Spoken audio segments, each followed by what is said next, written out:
Bienvenue à vous tous. On continue nos entrevues. J'aime vraiment discuter avec les entrepreneurs de la côte. J'inviterai régulièrement des membres d'Alliance Affaires afin qu'ils nous partagent la façon dont ils vivent cette crise. Mon nom est Nathalie Duclos, je suis la directrice générale d'Alliance Affaires. Notre présentateur officiel de ces entrevues est Desjardins Caisse de la Côte-de-Beaupré et je tiens sincèrement à remercier le directeur général Martin Leclerc d'être toujours présent auprès des entrepreneurs. Étant donné que la majorité de nos activités ont cessé, et comme les vôtres d'ailleurs, on a mis en place ces entrevues avec nos leaders afin de continuer d'être près de vous. On veut vous partager leur expérience afin que ça puisse vous inspirer. Les entrevues ont pour but de s'aider et de se soutenir mutuellement. Aujourd'hui, j'ai le plaisir de m'entretenir avec un membre du conseil d'administration. Il est le directeur de l'école secondaire du Mont-Sainte-Anne, M. Luc Paquette. Luc, le 13 mars dernier, il a vraiment passé un tsunami. Je sais que l'école était fermée car nous avons reçu une tempête. Sûrement que ça t'a aidé à prendre des décisions. Je suis certaine qu'on ne peut pas fermer une école de même juste en tournant la clé dans la porte, là. Tu étais sûrement inquiet pour tes étudiants. Comment as-tu géré ta fermeture? Oui, et d'abord, bonjour Nathalie, puis merci beaucoup. Super belle initiative présentement là, de l'Alliance des gens d'affaires, donc c'est très, très bien. Merci. Effectivement, ça a été radical comme coupure. Hein? Dans le domaine scolaire, ce qu'on a vu, c'est que le jeudi, on apprenait là, vers l'heure du midi des nouvelles mesures de distanciation sociale. Donc, on ne devait pas avoir plus que 250 personnes au même endroit. Les gens qui revenaient de voyage après la semaine de relâche devaient absolument être en isolement. Donc, il y avait déjà un paquet de mesures qu'on avait pris rapidement. À l'école, on avait une rencontre de parents le soir. On a voulu maintenir. L'équipe école tenait quand même à voir les parents. Donc, on a réorganisé les choses. Alors, le jeudi, c'était le branle-bas de combat. On ne savait pas à quel point la vague était grosse, par exemple, hein, à ce moment-là. Donc, le vendredi suivant, effectivement, c'était tempête. On a été rencontrer la direction générale là, vers l'heure du midi pour apprendre lors du point de presse qu'il y avait fermeture complète des écoles. Donc, à la fermeture des écoles, il y a eu un ajustement qui a été fait.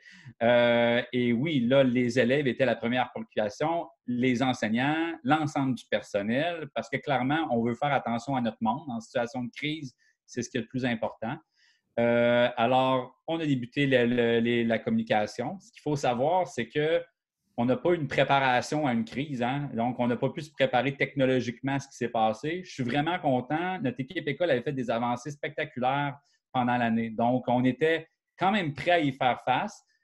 Tout le monde a dû apprendre à vitesse grand V. On ne croyait pas que l'enseignement à distance, que le soutien à distance allait s'en venir aussi rapidement, mais on était en mesure quand même d'y faire face. Puis là, je suis sûre que le fait d'affronter cette crise-là, la persévérance scolaire pour toi, parce que je te connais un peu, Luc, tu été à Saint-Tite aussi à l'école, je sais que c'est ta priorité. Comment tu arrives à gérer ça?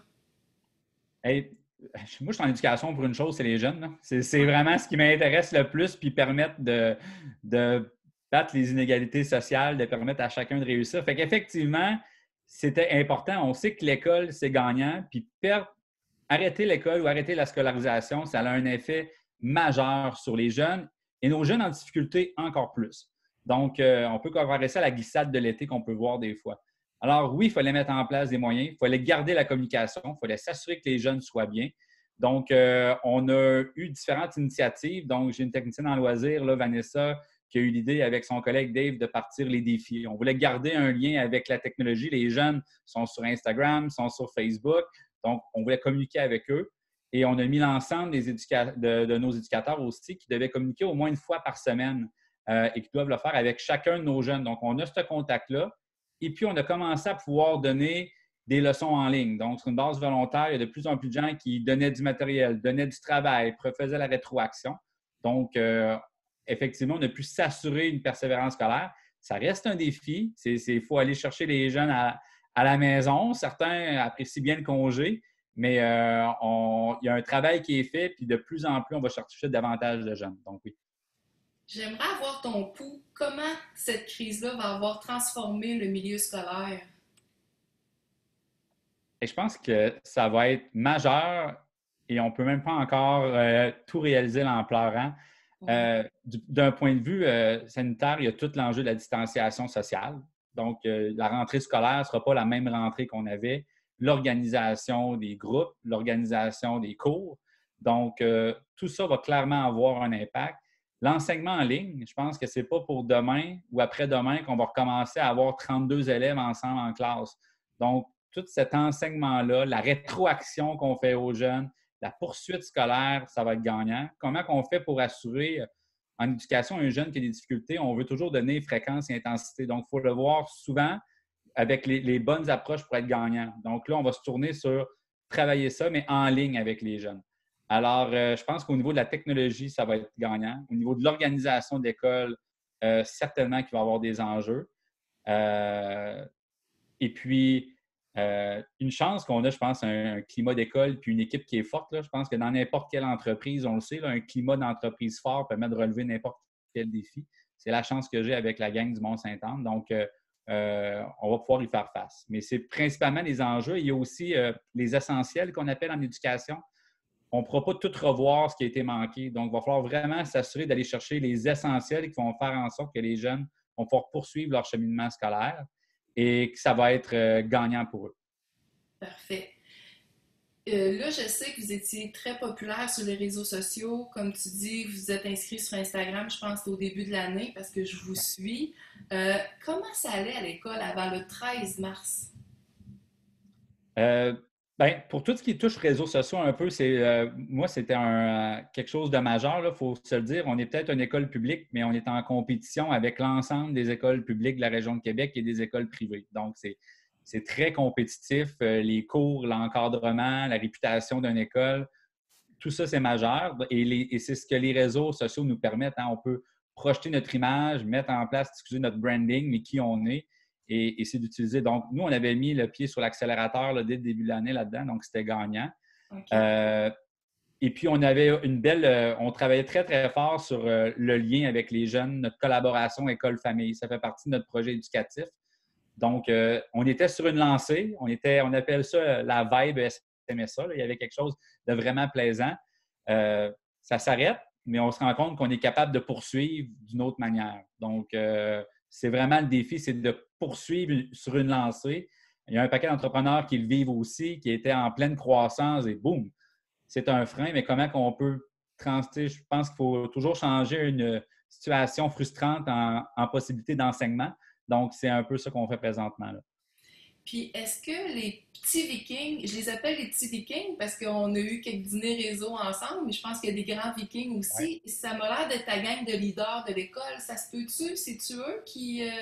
Parce que j'ai vu que vous avez mis votre photo de profil aussi avec les vikings. Bien, exactement. Le sport prend beaucoup de place à l'école. Là. On le sait, on a un programme là, de ski, on a les programmes de hockey, on a un paquet d'activités parascolaires, que ce soit le volleyball, le golf. Et là, j'en oublie, on a le Ultimate Frisbee, il y en a un paquet. Donc, il y a beaucoup de place qui est mise au niveau du sport. On a les arts, on a les langues, tout ça fait partie, mais on regroupe nos équipes sportives sous les Vikings.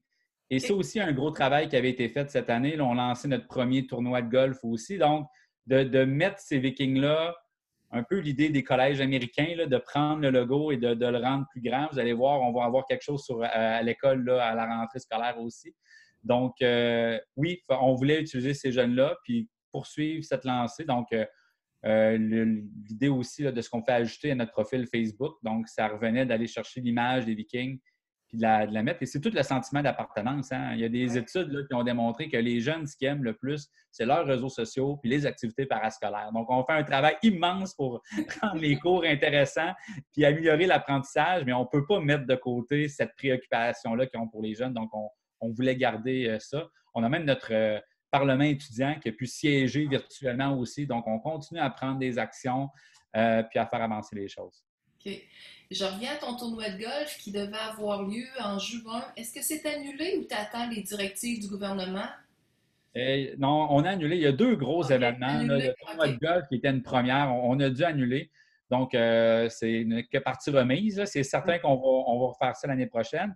On avait aussi un événement qu'on était vraiment contents. Là, on avait près entre 30 et 40 entreprises de la Côte-de-Beaupré qui venaient au gym de l'école mettre un kiosque et on appelait ça notre salon de l'emploi, notre foire de l'emploi, donc qui était associé avec l'Alliance des gens d'affaires aussi, Ouais. mon emploi sur la côte. Alors, on avait préparé près de 500 jeunes à réaliser une entrevue, avoir un curriculum vitae en main, aller rencontrer, voir quel autre emploi. Donc, je vais être comptable, mais je vais peut-être aller travailler dans l'entreprise puis avoir la chance de rencontrer le comptable de l'entreprise pendant l'été.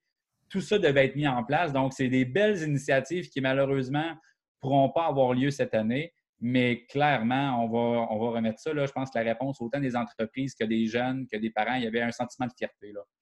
Ben, moi, en tant que directrice d'Alliance Affaires, je trouve tellement que justement, nos gens d'affaires sont à l'école. Puis je suis vraiment contente que tu fasses partie de notre conseil d'administration parce que c'est tout ensemble qu'on peut travailler. Puis c'est à force d'en parler que l'idée de faire ce salon-là au gymnase t'est venue. Puis le fait de préparer les étudiants à se présenter, de faire une entrevue, c'est le fun pour eux autres d'arriver chez l'employeur, d'arriver d'une façon assurée, c'est comme ça, comme ça. Puis, je sais aussi que tu voulais sensibiliser les employeurs qu'il est important de ne pas faire travailler un étudiant plus entre 12 et 15 heures semaine, là, Ouais.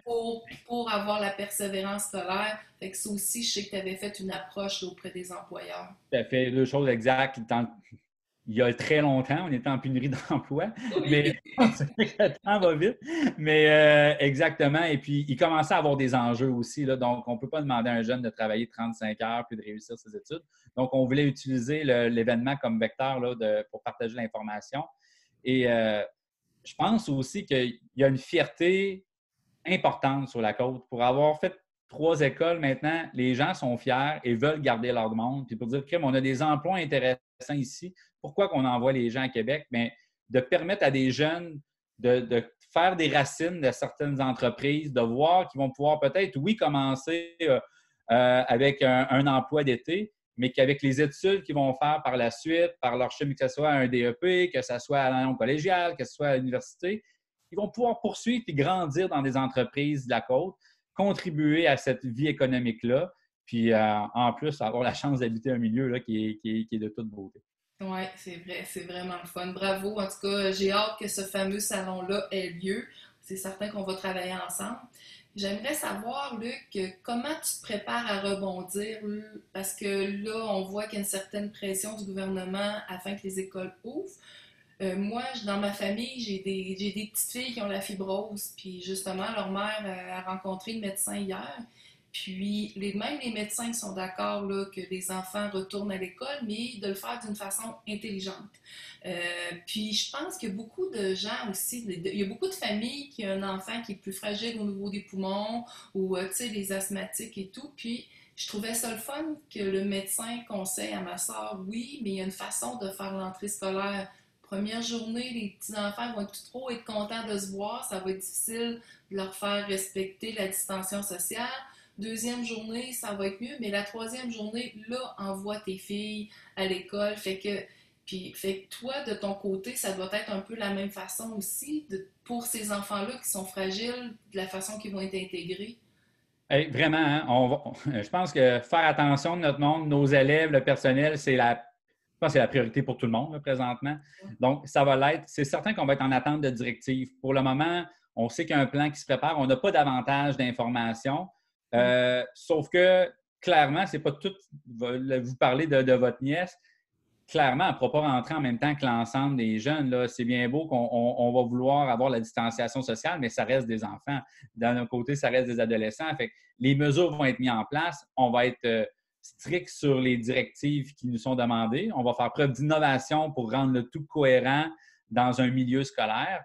Et il y aura beaucoup de cas par cas. Ça, c'est officiel. Puis encore une fois, la technologie va être là pour nous aider. Ce n'est pas mis de côté. Il y a des enfants qui vont avoir besoin d'une continuité pédagogique et qui ne pourront pas rentrer en même temps que les autres jeunes, probablement, que ce soit en mai, en juin ou même en septembre, là, on verra bien.